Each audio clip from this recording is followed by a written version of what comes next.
we're so sorry. Uncle Albert. Well, I guess I know it's not us and we think it's gonna rain. Woo! Hell across the water, water. Hell, hell across the sky. Good morning, good afternoon, good evening, family, whatever side of the diaspora that you may be on. Let me welcome you to the Mental House. With me, your host, Khadija. Now, this is a story that I could not make a comment about because, you know, I wish we could understand as a human family. I really wish we could understand that for every action, there's a reaction. And this is the hate that hate produced. This is what it is. And I don't think that people... First, well, before I do that, let me just say, I am sending my condolences to Charlie Kirk's children and his wife and, you know, his family members. But another thing is I want people to keep in mind was that Charlie was well aware of the waters he was treading. And he made a decision and he made a choice. And where your heart is, that's where your treasure lies. So he got killed doing what he loved, from what I hear. But I want to come at this from a whole different angle, and I want y'all to feel me just for a minute. I'm going to get off here. I ain't going to be on here long. What would make y'all think that Donald Trump is faltering in the midterms? He's already a convicted felon. And he's done some pretty damn wicked stuff throughout his life.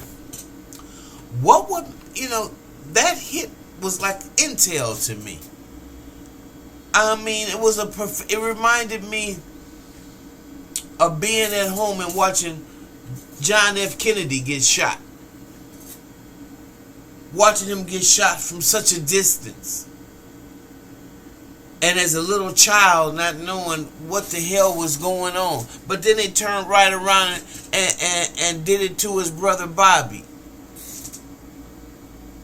After I watched Martin Luther King get his head blowed off.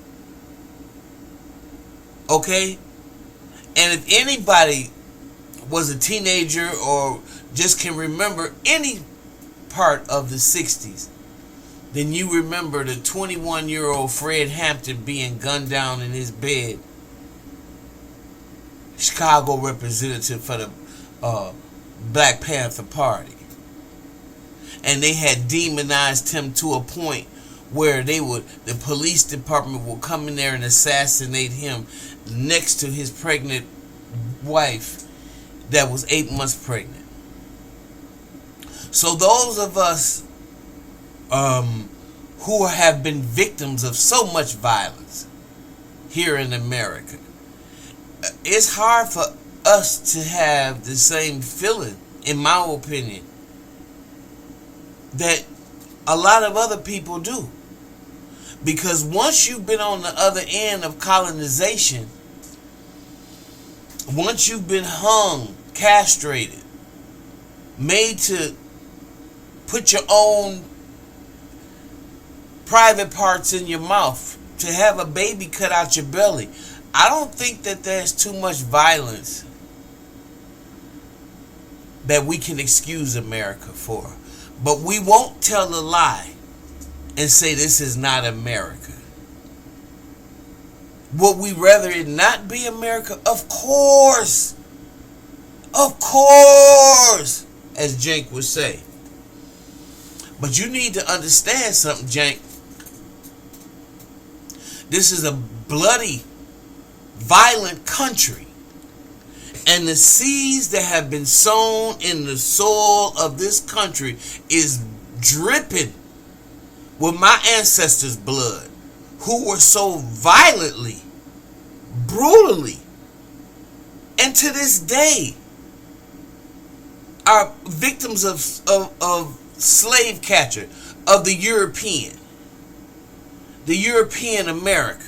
American. So when I look at somebody like Charlie Kirk that would just gravitate and bring the negativity to him, if you live by the sword, you're going to die by it. And you can send off karmic energy. But this particular case, it's got intel written all over it. And I think that the Republican Party needed to be drummed up some. I think they needed to be a little bit more excited, a little bit more ravenous, because you've been going off on this Epstein stuff, and we got to get y'all minds back somewhere else. It's called distraction. But I'm focused. What say you? Again, my condolences to Kirk's family, his children, because children are in a hostage situation. And they really are. But with that being said, if you like what you hear, like, subscribe, and share. See you in the next one.